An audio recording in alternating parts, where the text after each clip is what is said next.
दोस्तों, रामायण में एक ऐसी भी परिस्थिति आई थी जब लक्ष्मण जी ने भरत को मारने के लिए धनुष को हाथ में ले लिया था। दोस्तों, रामायण में कुल 7 कांड हैं। बाल कांड, अयोध्या कांड, अरण्य कांड, सुंदर कांड, किष्किंधा कांड, लंका कांड और उत्तर कांड। दोस्तों, हम जिस घटना के बारे में बात करने जा रहे हैं उस घटना की शुरुआत अयोध्या कांड से होती है। दोस्तों, अगर हम रामायण के कैकेयी और महाभारत के सत्यवती की बात करें तो दोनों में कोई खास अंतर नहीं दिखाई देता।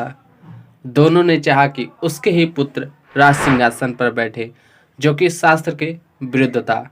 शास्त्र कहता है कि बड़े भाई के होते छोटे भाई को राज सिंहासन पर बैठना उचित नहीं होता, और इसका परिणाम हुआ कि दोनों ने अपने पुत्रों को खो दिया।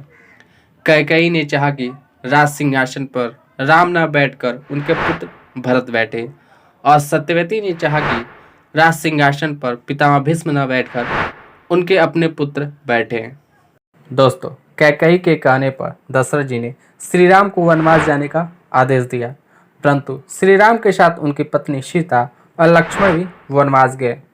श्री राम के वनवास जाने की पीड़ा दशरथ जी को इतना सताई कि उन्होंने अपने प्राण त्याग दिए। दोस्तों, उस समय भरत जी अपने नाना के घर गए हुए थे, इसीलिए दशरथ जी का अंतिम संस्कार करने के लिए उन्हें बुलाया गया। अयोध्या आने पर जब उन्होंने श्री राम के वनवास जाने की बात सुनी तो रो पड़े। तब यह निश्चय किया कि वे स्वयं वन जाएंगे और श्री राम को लाकर अयोध्या का राजा बनाएंगे। इसलिए भरत जी गुरु वशिष्ठ, सुमंत और अन्य विशेष लोगों को लेकर वन गए। दोस्तों, जैसे ही भरत को लक्ष्मण जी ने देखा तो उन्हें मारने के लिए धनुष को हाथ में ले लिया, यह सोच के कि उनके देवतुल्य भैया राम और सीता के वनवास में रहने का कारण भरत ही है। परंतु जब वे भरत के अश्रु भरे आंखों को देखा तो रुक गए।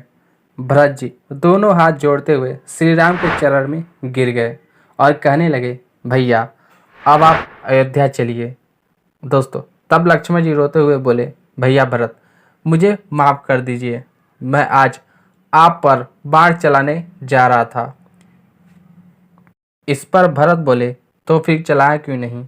अगर वह बाण चला देते तो अच्छा होता। दोस्तों, एक बार एकांत में लक्ष्मण जी राम से बोले, भैया मुझसे एक ऐसी गलती हुई है जिसके लिए मैं कभी स्वयं को माफ नहीं कर सकता। भरत भैया का मन एकदम पानी की तरह कोमल और पवित्र था, परंतु मैं बिना सोचे समझे उन्हें मारने के लिए धनुष उठा लिया। तब राम जी बोले, लक्ष्मण, तुम क्यों स्वयं को दोषी मानते हो? भरत ने तुम्हें कभी अपराधी समझा ही नहीं, तुम तो मेरे प्रति प्रेम के वश में ऐसा किया।